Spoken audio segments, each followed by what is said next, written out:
Hi, I'm Erica Ramirez, founder of Illy and host of What About Your Friends, a podcast dedicated to the many lives of friendship and how it's portrayed in pop culture. Every Wednesday on the Ringer Dish feed, I talk to my best friend Stephen Othello and your favorites from within the Ringer and beyond about friendships on TV, in movies, pop culture, and our real lives. So join me every Wednesday on the Ringer Dish feed where we try to answer the question TLC asked back in the day, what about your friends? This episode is brought to you by Reese's Peanut Butter Cups. All right, it's official. I think I've discovered the ultimate coupling of all time. Like any good relationship, they really balance each other out. One is super sweet, and the other, well, they can be a little nutty sometimes. It is, of course, Reese's Peanut Butter Cups, the perfect combination of peanut butter and chocolate.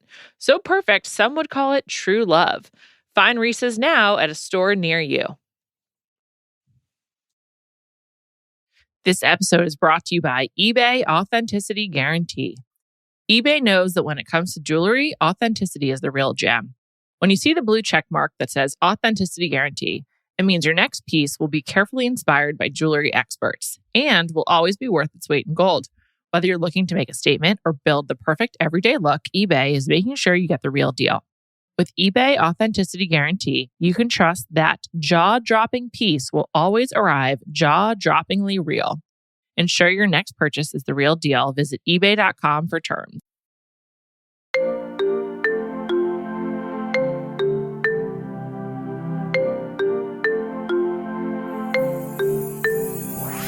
Welcome to Bachelor Party. I'm Juliet Litman. I'm joined today by our old friend, Miss Jodi Walker. I better call you Jodi Turner. That's why I said Jodi Walker weirdly. I always think your name is Jodi Turner, the actress, but it's Jodi Walker.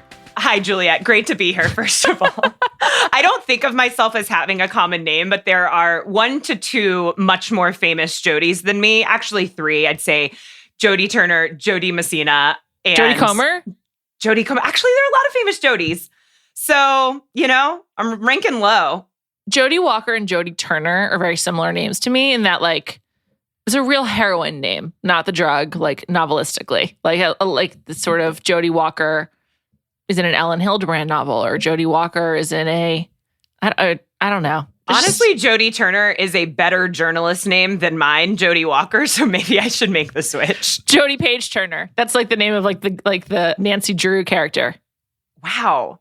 So right. Literary. I don't know what's happening with me today. Let's get started. Jodi, last I spoke to you, on mic, we were doing a Bachelorette bro bio breakdown, going through all these guys. And so I wanted to do a little check-in about where you felt you were right, where you felt you were wrong, and how you're feeling about Charity. So let's start with that.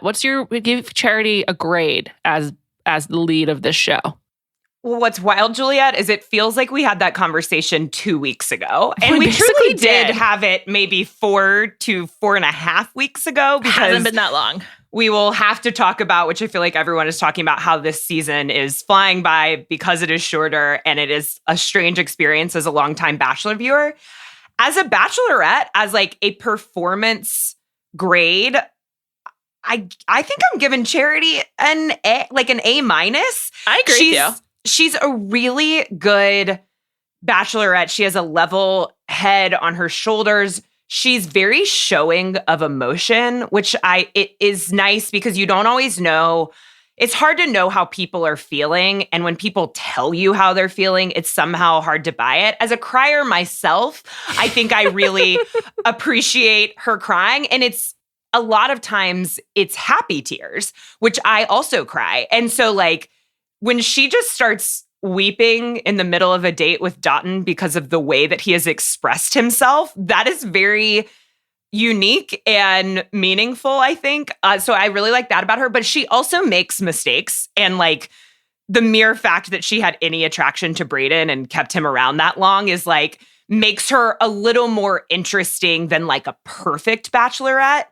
And she's been very open about this apparently like terrible relationship that she stayed in for so long, which, I think brings a real stroke of humanity and like, oh, girl, cheated on you multiple times? What was going on?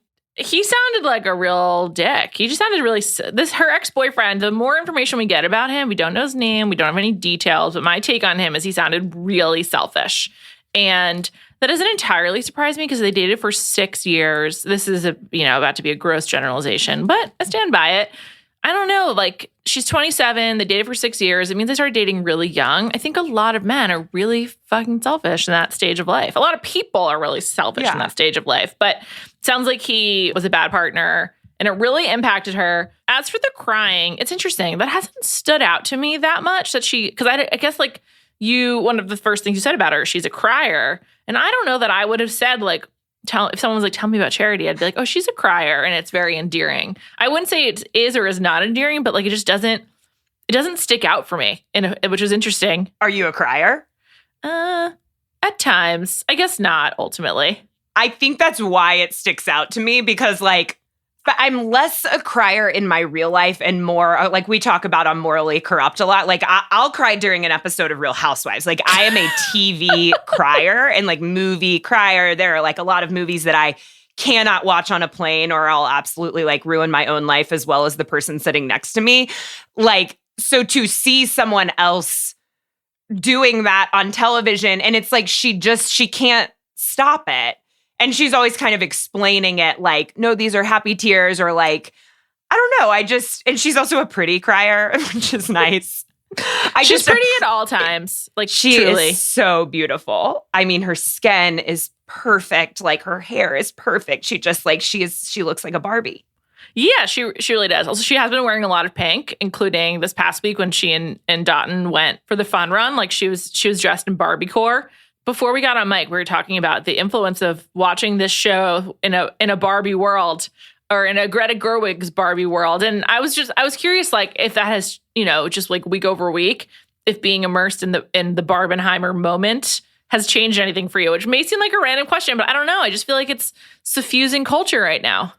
It is. And I feel like a lot of women who have seen Barbie are pretty in their feelings right now in lots of different ways. And that's what I find like most interesting. If you haven't seen Barbie, I think like know as little about it as possible and allow yourself to feel however you want to feel about it. Because there are parts of Barbie that like other women were deeply moved by that I was like, like, this is something I've known for a long time, or, this is not, it's kind of like, this is a wave of feminism I went through a while back or whatever.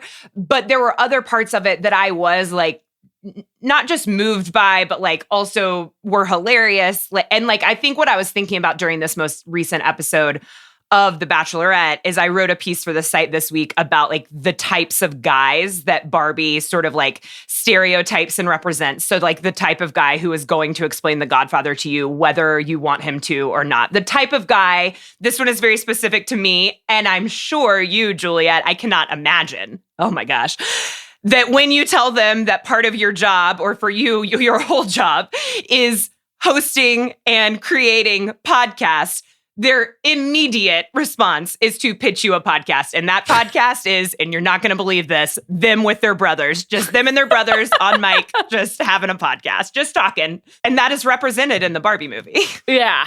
I get a lot of that. I get a lot of, reality TV, like that's lowbrow or like very dismissive. And I actually been thinking about that a lot because of how much Scandival became. I feel like we went from the Scandival moment to the Barbenheimer moment. And I really think they go together, by the way, not just in terms of like seeing Barbie and Oppenheimer together, but like Christopher Nolan and Greta Gerwig are basically perfect inverses of each other as auteurs. And their movies are like complete opposites in a really like healthy way. So I've been thinking about them together a lot. But I think the dismissiveness of like reality TV is something that I'm kind of like, I think I used to buy into as like part of the patriarchy, and now I'm over it. And I'm just like, actually, no. And I was thinking about this. We talked about it on the Prestige Pod, me, Bill, and Joanna, in recapping the OC, but like reality TV has replaced the like week over week network soap opera, both like daytime and in primetime. And that is like a large part of pop culture that like, yes, is like, I think because it's like geared towards women is like dismissed, even though Bravo has done such a successful job of embracing it and turning it into like this huge industry, see BravoCon. So one thing that's interesting actually with these guys is Brayden, I think, was so hated because he felt like he was playing into the stereotypes that are like dismissive of reality TV. and like playing, to me, he just felt like he was playing like an old school villain, like an old school character on The Bachelor. Whereas like seeing Joey and Dotun, really all of the guys who were on this week, like kind of be honest about their feelings was like, while maybe not that appealing to me, like kind of refreshing. And even we love Xavier. We're going to get into that. But like Xavier being like, I don't know about this, like just like totally honestly, I just also love that she still kept him because for many reasons. But right. I don't want to give these guys too much credit, but I do feel like I just feel like as a viewer and as a commentator, like I no longer want to buy into some of the like dismissiveness of reality TV. That I totally agree. Dismissiveness. Yeah. And I think I had that as a longtime reality TV journalist. I think I also had like a similar awakening a few years ago that was like, actually, no, I see a lot of value in this. I see a lot of importance in it. And anyone who's listened to me on any reality TV podcast has probably heard me say that like I often describe reality TV as the sports of human behavior. It is like people operating at peak human behavior, like sports are people operating at peak physical behavior. But I do that. I explain it that way to play into the patriarchy. You know, it's like I'm doing exactly what Greta Gerwig is doing in the Barbie movie, which is like explaining this in terms that men stereotypically can understand. It's like, oh no, you know how you like sports? It's literally exactly the same thing. That's how I feel about Love Island. I'm like, oh, you like sports and you like real-time drama and you like real-time trades and swaps and transactions. I'm like, okay, so watch Love Island. Boy, are you going to love this. Yeah, I did want to say about Brayden is what I felt watching him. And this is also, you guys see the Barbie movie, like this is also very well represented in Barbie, is that I felt he was like cosplaying an enlightened man. He was like playing at the idea that he's an enlightened man. He was wearing really big earrings. He was talking about emotions while the emotions that he was actually displaying were fairly stereotypical, like inability to sort of investigate those emotions. Like EQ is a little questionable, but he was talking about it like he was this very enlightened man, which is like a new form of the patriarchy. You know, it's like learning therapy words so that you can further manipulate women. Whereas I think what we were seeing, especially in this episode from these guys who, again, we don't want to give too much credit, we don't know that much about, they were making real attempts at being enlightened men. You know, they were really expressing themselves, even when that expression was like I kind of felt like Xavier's expression of like, I'm not sure about this was pretty devoid of ego, because like that could have really gotten him kicked off, but it also was maybe not entirely protective of Charity's feelings. So I don't know. I love Xavier. I think he's really funny. I looked up some of his personal details on the internet. He gave an interview for like a UNC publication where they asked him why he wanted to get into biochemistry and like pursue this career path. And he had really like substantial answers. I will say slightly different than what we got on the show. In the show, he basically credits his mom and dad's relationship and his mom's illness and how his father's taking care of her. But can I just read what he said in the biochemistry newsletter? I believe this is the UNC School of Medicine Scholar of the Month Initiative for Minority Excellence, Xavier Bonner, in their newsletter. Can I just read it? I would love that, Juliet. Okay, the question was, what are you hoping to accomplish with your Carolina degree? His answer: this question always takes me back to when I first decided to pursue a career as a scientist. This summer before my first year at Morehouse College, I watched Rise of the Planet of the Apes, where James Franco starred as a researcher who developed what he thought was a cure for his father's Alzheimer's ailment. Looking back, this movie was not all that great, but for the next week, I fantasized about what it would be like to lead a research team that discovered a cure for a major disease. In reality, it is rare that someone identifies a cure for a disease. However, I would like to lead a research team at a privatized corporation that focuses on curative methods for autoimmune diseases. I mean, this is a ringer king. Like, he's taking a subpar blockbuster, Rise of the Planet of the Apes, and finding career inspiration in it. And it's leading him to wanting to work for a privatized corporation to find cures for autoimmune diseases. I hope he gets there. And I fucking love it. I think we have to consider that Xavier may be the smartest person to ever be on any Bachelor show. I love considering that because I, like you, love Xavier. Like complete. I had actually already heard this Rise of the Planet of the Apes fact because Peek Behind the Fourth Wall, the moment Juliet found it, she sent it to our entire Slack group about The Bachelor because we were all talking about Xavier and how much, well, I was going to be like, and how much we all like him, but you and I may have mostly been leading the We Love Xavier charge. Yes. But I love thinking about that he is the smartest person because I did think that he was going to be a little nerdier seeming than I actually feel like Dotun has the personality that I expected Xavier to have. Dotun is super corny. He's like super corny. He's LeBron James style corny. I've heard you and Callie say that. And you know what? I do not agree. I don't find him corny. I find him earnest and very sweet. Like, I guess for me, I can't take that seriously because I'm so cynical and hardened that to me it's corny. That is true. And we are well established as having what I would call different types, which is like, I love like an earnest sweetie. And so like, I don't see it as corny. I see it as like the most attractive thing possible.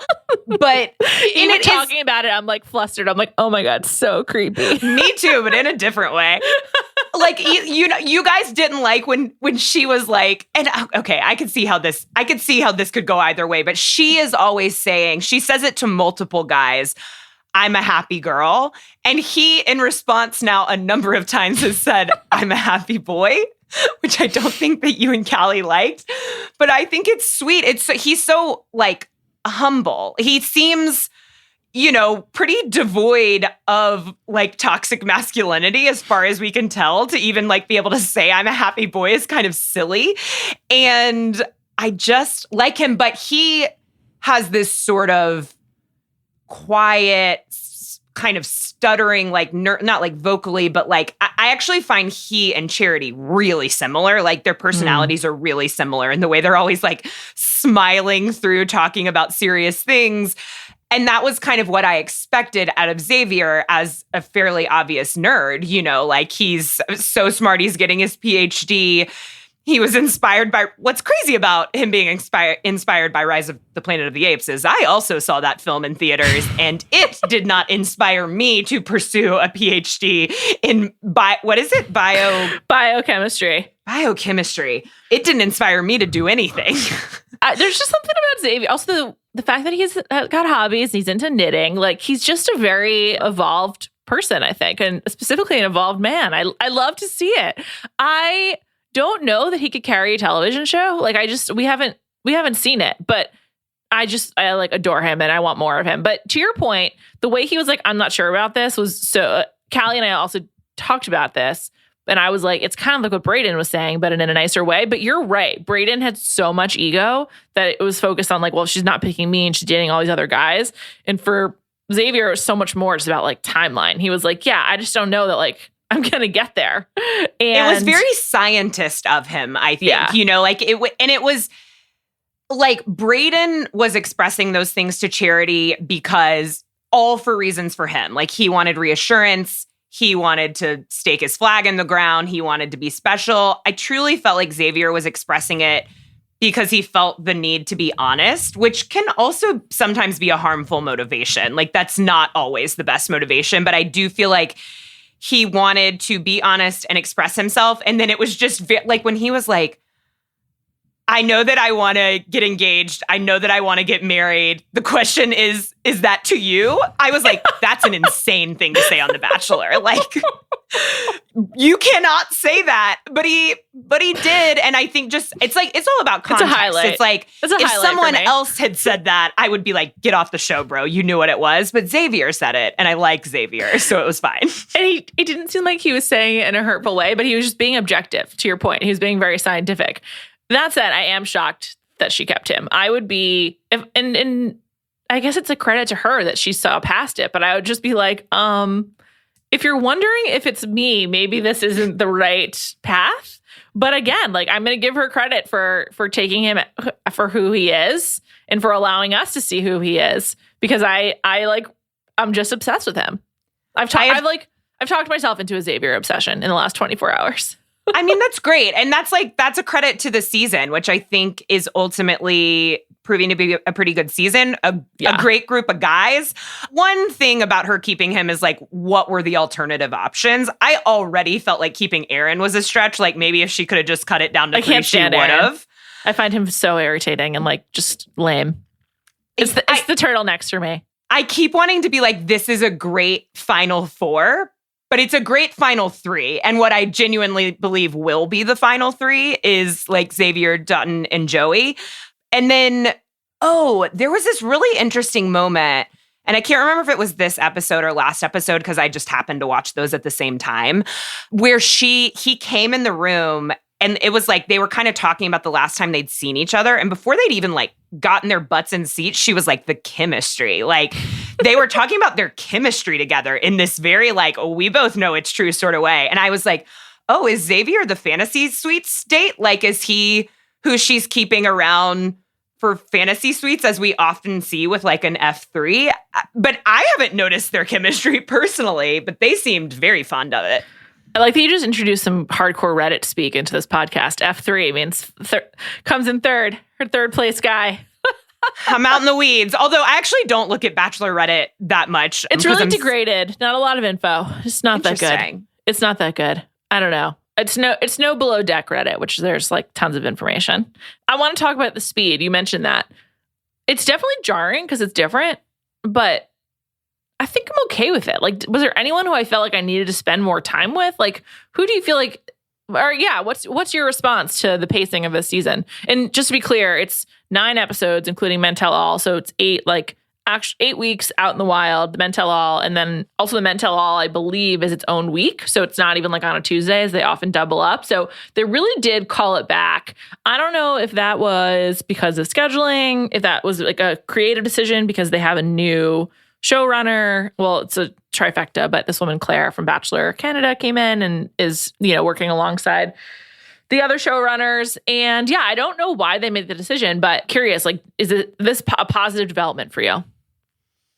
I feel so conflicted. And, we spent the first 10 minutes of this podcast talking about Barbie. And so I forgot that I came in with a lot of questions for you, which you've touched on just now, which are like, I do have an opinion on it, which I will express, but I am curious about the why of why they've shortened it. Like, because my opinion is that I am really enjoying this season. And I think a lot of that is due to the speed. Like, there's not a lot of filler. There's not a lot of fluff. I haven't watched a lot of group dates where I'm like, oh my God, get me out of here. I don't want to watch this anymore, which is generally my response to group dates. There's also fewer group dates. Yeah, fewer group dates. And I think we both said when we were doing the bio breakdown, like, I liked that it started with 25. 30 is too many. Mm-hmm. My assumption was that we would lose less people each week, which I think would maybe be my preference. Like, I would say it was especially notable the week that, like, it was like 2 weeks ago when like John went home, who people were kind of just starting to like. Caleb the wrestler went home. Maybe also Caleb the doctor. It was like a handful of people who I actually had some interest in knowing more about, if for nothing else than for Bachelor in Paradise reasons. Also, that week, Xavier was weeping over these men leaving, like absolutely destroyed. And I wanted to know more about that. And it actually, Juliet, is wild that you haven't noticed how much Charity cries, because she was also weeping, because I wondered if Xavier was crying because of the men or because Charity was crying, or maybe both. And that was stunning, shocking that this scientist was just crying like this over his friends. But it's another indication that he's evolved, Yes. And it just made me want to know more about those guys. But I also fully recognize that I think I'm enjoying this season more than a couple of the past seasons because of the speed with which it's moving. And it strangely is sort of like a return. It feels like a pretty traditional season. It's like, yeah, definitely. We had one villain. We're not always canceling cocktail parties. She's canceling a lot because she's cutting things short. She's not just like canceling all of them, but she's cutting things short. And then this week there was no rose ceremony. But that was my main question for you. Is the season is shorter? It's shorter by 2 episodes. These seasons are usually, minus Men Tell All, they're usually 10 episodes, and this will be 8 main episodes. Yeah. Do you think that filming was also shortened? I think it may have been shorter, but also they did less travel. So I wonder if that was a piece of it too. Like the fact that they stayed in the US the whole time. I don't completely mind that, just except it seems like unfair. But I know for a fact that production doesn't really value the travel as much as like I do. Like they don't really consider it to be like an indication of really anything. Because I remember when I was doing a few years ago, I ranked all the seasons and I included like the locations they went to as a factor and like what made it good. And I like got some feedback from production that like they just didn't really, they're like, that doesn't really like equate to much for us. So I think a lot of it's about budget with the destinations because they usually get a lot of freebies. It's like called trade outs or whatever. So I don't know. I think from what I can piece together, it was a shorter schedule, but I think it's interesting you say it feels like a traditional season because I agree with that, but I also kind of think it feels a little bit more Netflixy. Like if you were watching this as a binge, I think the pacing would feel pretty similar to like Love is Blind. It would feel pretty similar to how like Netflix reality shows happen. You just the viewing cadence is so different that it's like often hard to tell, but like I usually rip through 4 episodes of a Netflix reality show at a time, usually because that's what how they're parceled out. And I think that if you had gotten like, if this was on a Netflix model, it would be like episodes 1 to 3, and then 4 to 7, and then like 8 and 9 or whatever. And then I think it would feel very similar. So it's both like feels more traditional because there's fewer twists and turns and less like. There's no fence jump. There's no like, moving of the dais like Hannah Brown or whatever. So I think there's like fewer like punctuation marks, but a more like so in that sense, it's more traditional, but it fits like a little bit more of a cadence that we're used to. We're just happy to be watching it week over week, which I prefer. It's interesting though, because like we're only on episode 5 and a lot of times those points, Hannah Brown moving the column, like those don't happen until like episode 6, 7, 8. And it seems like from the previews that the more dramatic moments of this season are going to happen when Charity realizes that like she's in love with 3 people or heaven forbid Xavier can't commit or whatever. And like those are going to be the really challenging, difficult moments or the sort of like, like tent poles of this season, because there is almost nothing in my life that I am more used to than the cadence of The Bachelor. I am not a habitual person. Preach. Me too. Like, I don't drink my coffee at the same time every morning, but come hell or high water, fantasy suites come after hometowns. Like that is happening no matter what. And so that's that we have been watching this show happen exactly the same for years. And this always happens exactly the same too, is that usually all of a sudden you're like, wait a second, there are only 6 people left. Like it feels like it goes from like 12 people to 6 people once they start sort of traveling internationally. And this time it's like, wait a second, we're at hometowns and we were just in Washington State. What's going on? It's kind of all the same. It just feels a little different. But again, I like it. I'm ready to be in hometowns. The only thing, it's like we never get to know the guys that leave. Like, to speak in Reddit terms again, F5 and F6 are always like the most, so that would be like Sean and Tanner, are the most tortured of any contestant because they're always the ones who haven't gotten a one-on-one date and are still holding on hope that they might go to hometowns. I unfortunately feel that I know Sean fairly well. We kind of got a lot of Sean. I mean, and I only say unfortunately because like, he's a total, I don't know, he's a filler. He's fine. He serves a purpose. He's better than like a Brayden, but I think we got a lot of Sean, maybe because he won the Ken challenge. It's true. We did get a lot of Sean. And that's the thing. Is we call him Double Denim Ken around here, okay? His job is denim. We got a lot of Double Denim Ken. His job is denim instead of beach. Some people don't know how hard denim is. It's a very hard job. We did get a lot of Sean. We didn't get a lot of Tanner until the end, who seemed very sweet. But I do feel like with these final 4, it's like I really understand them. It feels like on an emotional level, like they've expressed themselves well. I understand how Charity feels about them. I don't know any logistics about them. Like, how have we not talked about that Joey lives in Hawaii? And that seems like it's probably going to be a pretty big issue. I talk about it a lot. That's my number one case against Joey, that he lives in Hawaii. And also what it indicates to me. But maybe he'll move. A tennis pro is a flexible job anywhere where they play tennis. So I don't know. I could see him fitting in the South and moving to North Carolina with her. I just want to hear him talk about it. Me too. I'm looking forward to Joey's hometown. Yeah. A couple of rapid fire questions for you, and then I want to talk a little bit about Gerry, our Golden Bachelor. Gerry, our Golden Bachelor. I'm sorry. Let me say that again. It's very hard. Gerry? Well, when I look at it, it looks like Gerry. Why does he spell it that way? I don't know. That's some Midwestern bullshit. A different generation. I guess. Who's the Bachelor? I mean, I've got to state for the record that has already been clearly defined that like Dotun just must be winning this. Yes. Yes. They are so in love. They have such a connection. I genuinely enjoy watching them together. They're having fun together. She's having the most fun with Dotun. And I think that's just like such an indication. I think that's the number one indication of like who wins is like how much fun the lead has with them. It's a fun factor because it's a stressful environment. So if you are able to like rise above that, I think you really stand out. It is, but a lot of times we see the Bachelorette have fun with someone and that person is like her best friend and she can't quite get there. Like the fun factor is there with Dotun, the emotional factor is also there. So like right. When I make this decision, I think I'm going off that like my assumption is that Dotun wins. And that also makes this season feel very traditional to me is that like there has been a clear front runner from the beginning. So I think it's Joey. It's like as much as I love Xavier, he is not the Bachelor, and I don't want him to be. He is doing important research that he needs to stick to. I feel the same way. I really hope he doesn't end up in paradise. Like, this is how I felt about Dr. Joe. Just like, you're doing great. You don't need this. Just carry on. It's true, but they do deserve a vacation. Yes, and Dr. Joe is also different because he was an anesthesiologist in the time of COVID, so I feel like he needed a break. But Xavier, just like, stay on your path, man. It's going great. I'm sure you're going to find someone awesome. Yeah, I want Xavier to have a wonderful life, maybe with me. I don't know. We'll see. But like, I don't. You both live in North Carolina. You are so right. But I don't think he needs to be the next Bachelor. And I think Joey would be a great Bachelor. I do too. I think he'd be great.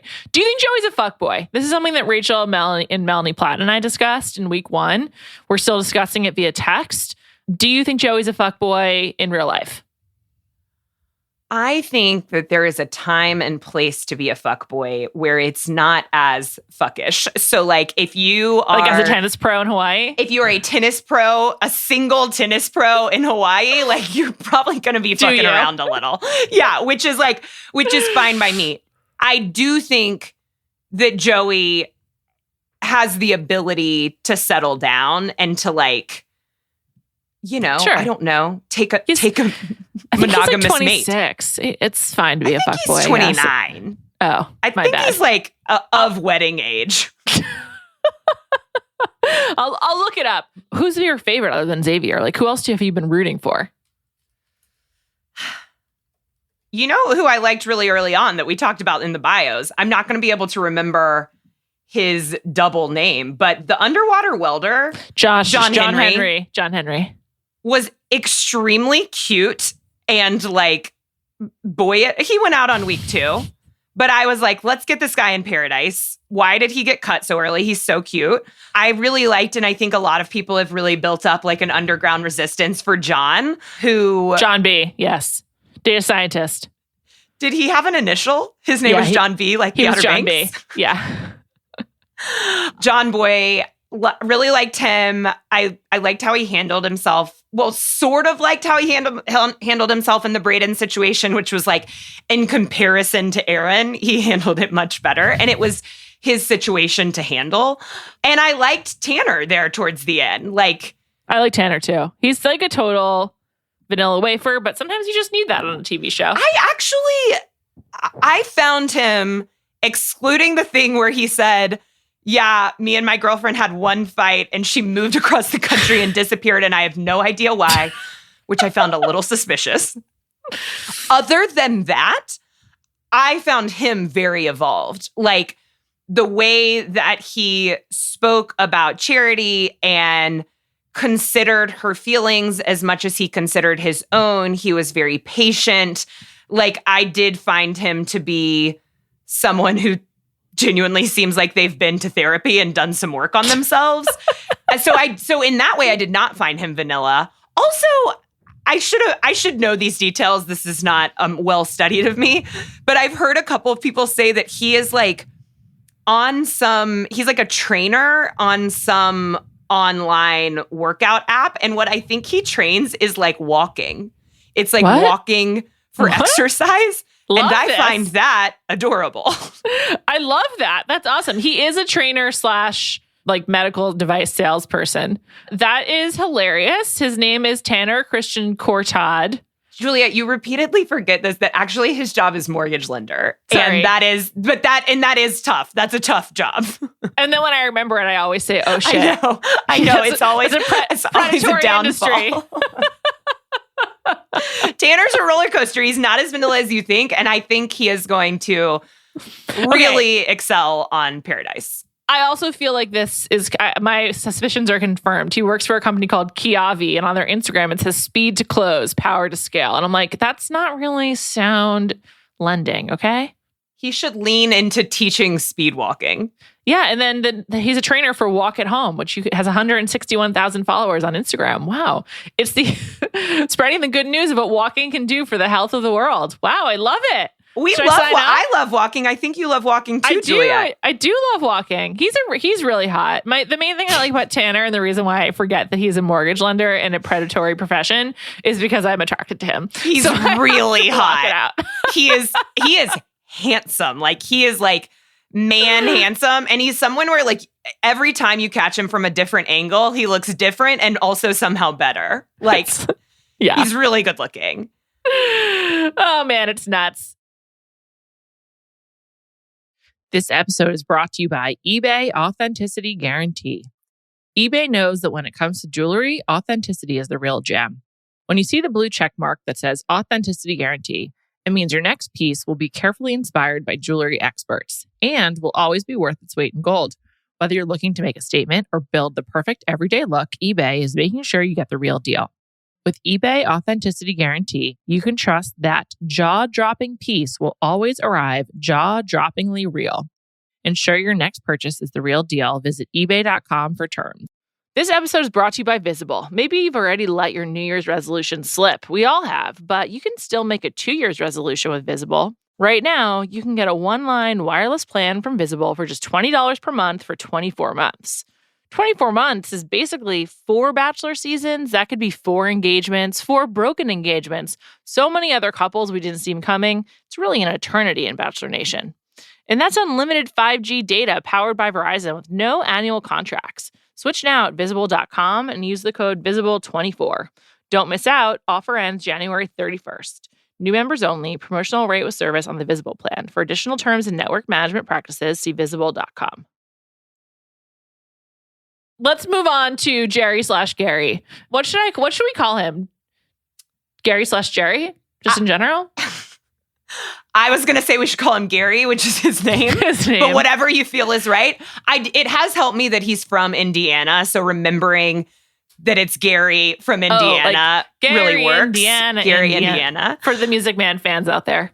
If anyone has only heard his name and not read it, it is spelled Gerry. It's Gerry, which is why it's difficult. But then when he introduced himself on Instagram, he said, "Hi, I'm Gerry, and I'm your Golden Bachelor." And that was startling. Excitement for Golden Bachelor is just through the roof. Everyone I've spoken to is more excited about Golden Bachelor than anything to happen in Bachelor Nation, like in a really, really long time. Absolutely. It's like if we can sink our teeth this much into this season being 2 episodes shorter and we're like, that's so crazy. What does it mean? Are we enjoying it? Can you imagine how it is going to feel to watch there's just, by its very nature, these people being around the age of 70, it cannot be the same show. I know. And that's why I'm so excited. I have no idea what to expect. And something truly new very infrequently comes along. And Jodi, did you watch Dating Around on Netflix? No. It came out in 2019, I think. There was 2 seasons. Season 1's phenomenal. The Ringer was pretty into it. And the best episode of Dating Around was a man named Leonard. The premise of Dating Around is one person goes on multiple first dates, and then they choose to have a second date with someone. And the way it was edited was like really creative, and each episode is just standalone because it's this one person having their first dates. Then it's like episode 5 of season 1 is a man named Leonard, and he is in his 70s. And it was by far the best episode of like seeing the kinds of conversations and like just, seeing septuagenarians date. And I'm so excited because I know how much people who watched that show loved that episode. And so I think it's such a great idea. And you're right. Like, I don't know what the format's going to be. I don't know what to expect from the women.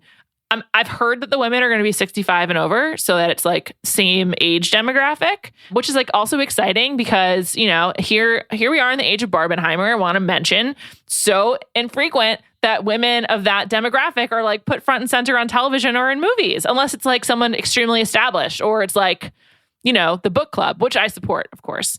It's just it's not common. And so I'm just really excited, even if like they're embarrassing people. I mean, I hope they're embarrassing people. It's reality TV.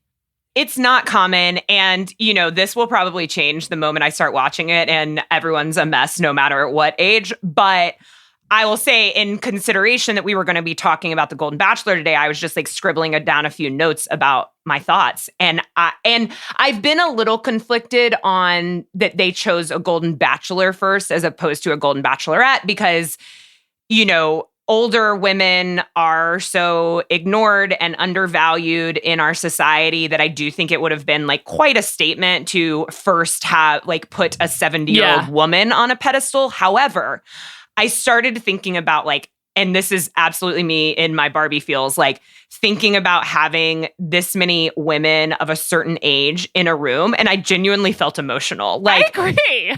it's so unusual to give older women that kind of focus. And again, I'll say, perhaps we get these older women in a room and they're no different than a bunch of 26-year-old women in a room, like fighting and fussing. But that's interesting too. Absolutely. Like, that's totally fascinating. It doesn't have to be like we get those women in a room and we see that women are perfect, just like we always hoped. Like, no, that's like the goal, is to see that like women are complicated and unique and different at every age. And I think it's just such an interesting opportunity. And only light spoilers for Barbie. Like, there is a scene in Barbie with an older woman that was like hands down the thing I was most moved by in it. And I do want to clarify, if you haven't seen Barbie, I keep saying I was moved by it, but it is truly hysterical. It's like, really it's funny. so funny. Yeah. I just want to share that I hated that scene. Oh, so see, interesting. People react totally differently. Like, there's a line about mothers that a lot of people really loved that I was like, disgusting. Not to be a mother, but sort of what was said. I think the most complicated part of the movie is like the role of mothers. But anyway, it's another. Absolutely. I mean, it's very complicated to watch. That's why I'm like still thinking about it and relating it to everything in my life, including Golden Bachelor. But I'm really excited.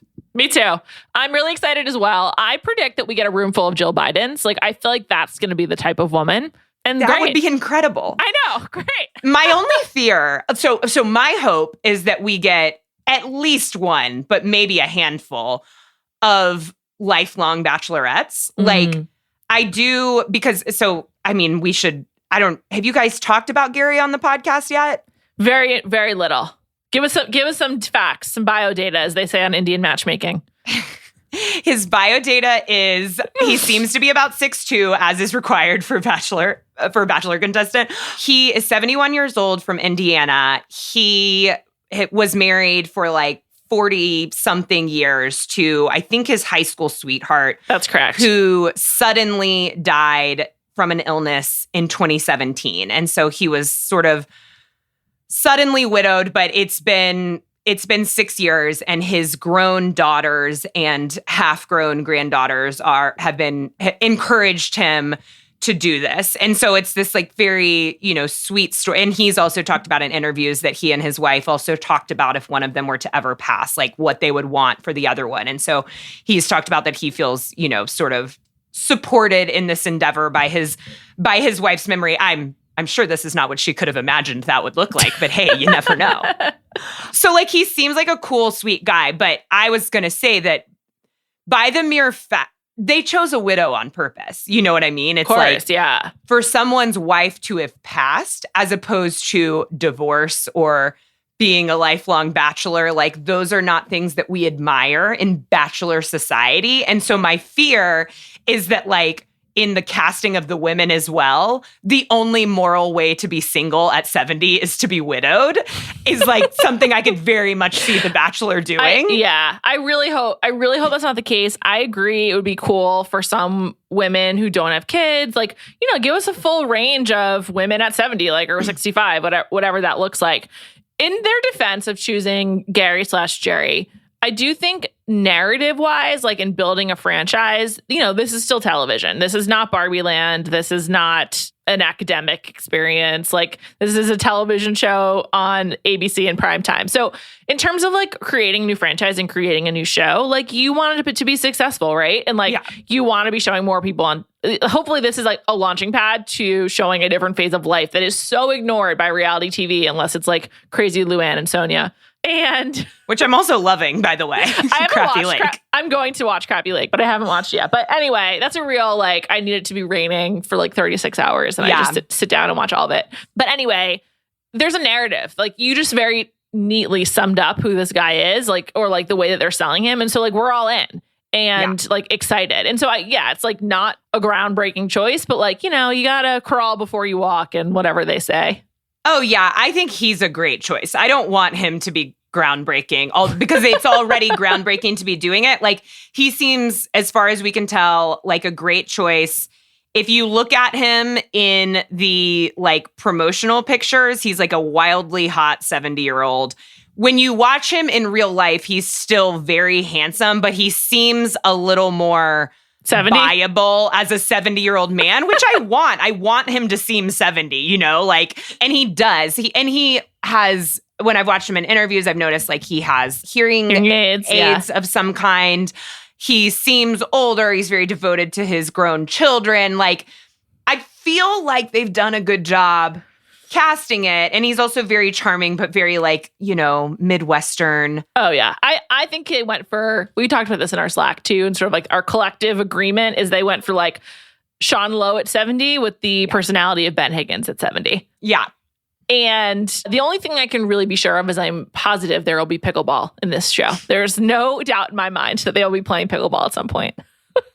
It is inescapable on TV in real life. Here's my question for you, Julia, and I don't think that this has been said. What do you think the finish line of Golden Bachelor is? Surely they're not going to insist that two 70-year-olds get married. Oh, I disagree. I think that'll be an engagement. I mean, why not? No, it's not like the other couples of the regular Bachelor get married, so who cares? I think it'll definitely be an engagement.